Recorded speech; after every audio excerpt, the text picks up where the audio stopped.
It might be April the 1st, but we are all fools today. In the course of not one day, but over 2 years, this country has been pranked into a disastrous overreaction to a virus, and it's no laughing matter.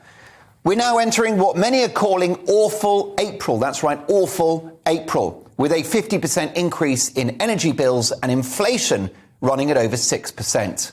According to the British Chambers of Commerce, more UK businesses are preparing to raise prices than at any time since the 1980s.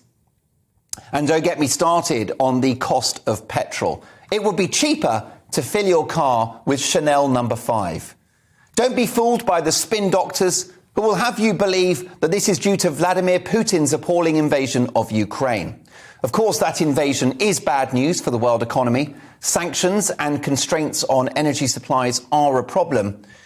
But our wider problems long predate old Vladimir and his imperialistic ambitions. The Russian bear is indeed digging its claws into the West, but the elephant in the room is COVID.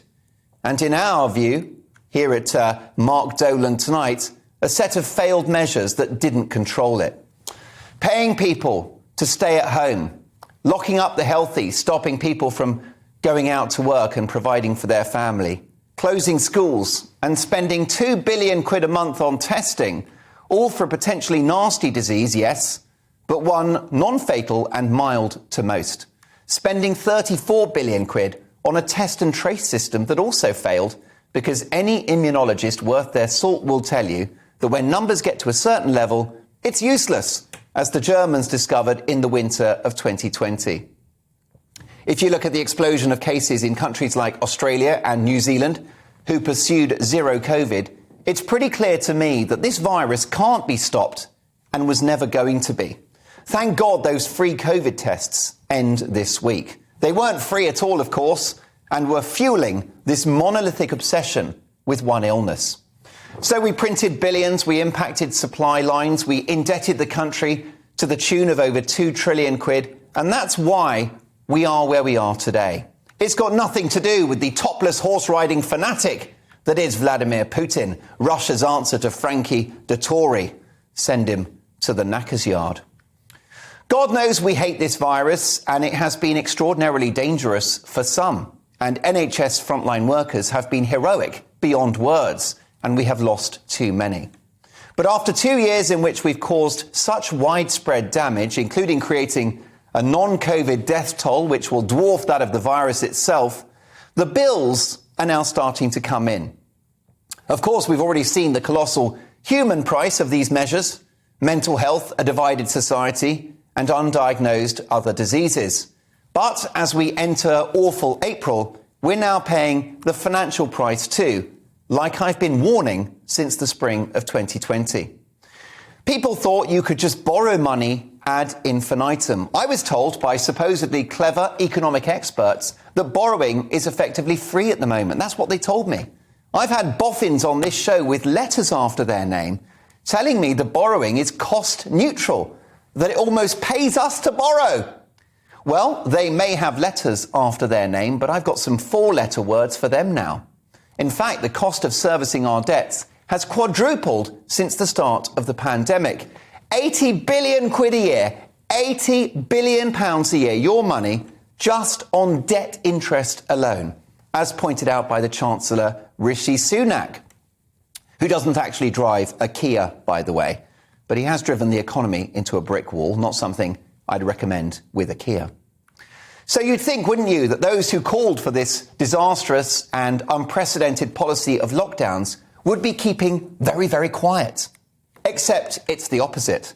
The ultimate cheerleaders of lockdown, which has caused this economic catastrophe, have got louder and louder. For example, Devi Sridhar, Professor and Chair of Global Public Health at Edinburgh University Medical School. She's rarely off the Beeb or Sky News, but she was on Twitter this week, and here's what she had to say.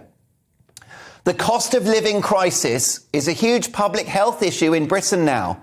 If people can't heat their homes, afford rent payments and feed their families, how can they live healthy and happy lives?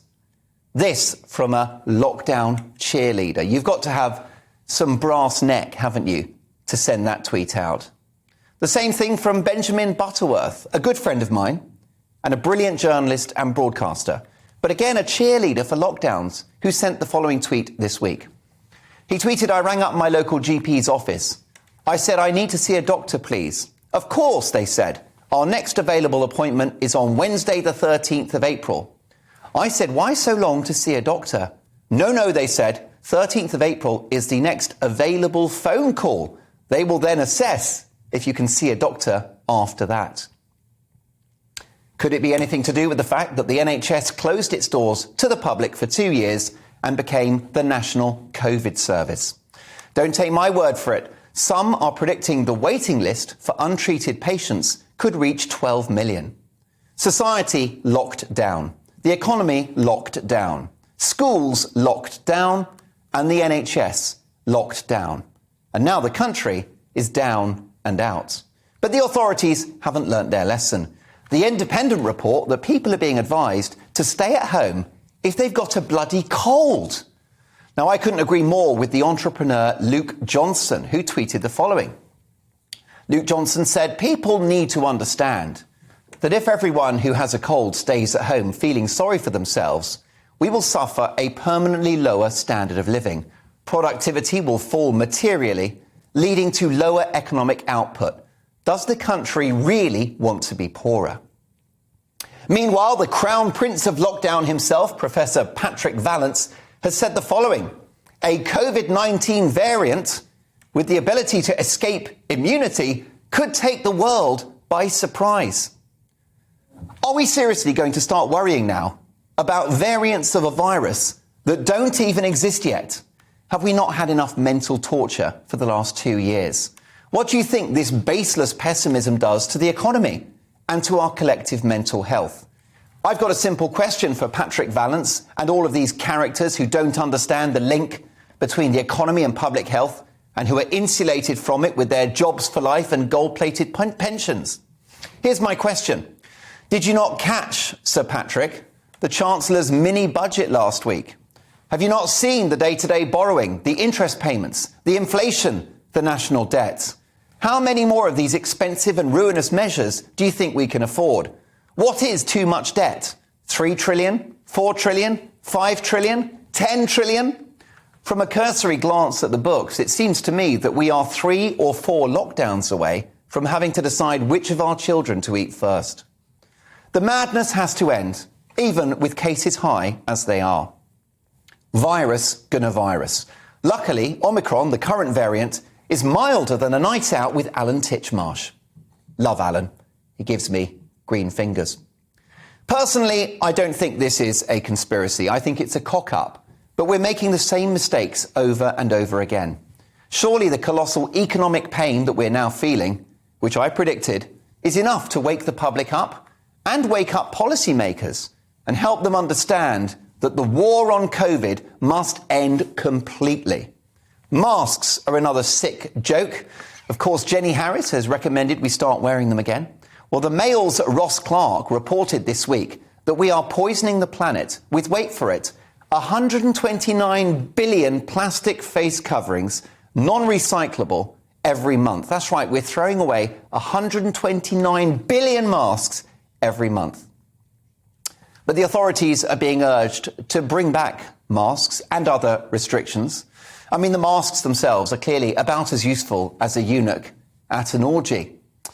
But if you think things are bad now, take my word for it, things will be twice as bad in a year's time.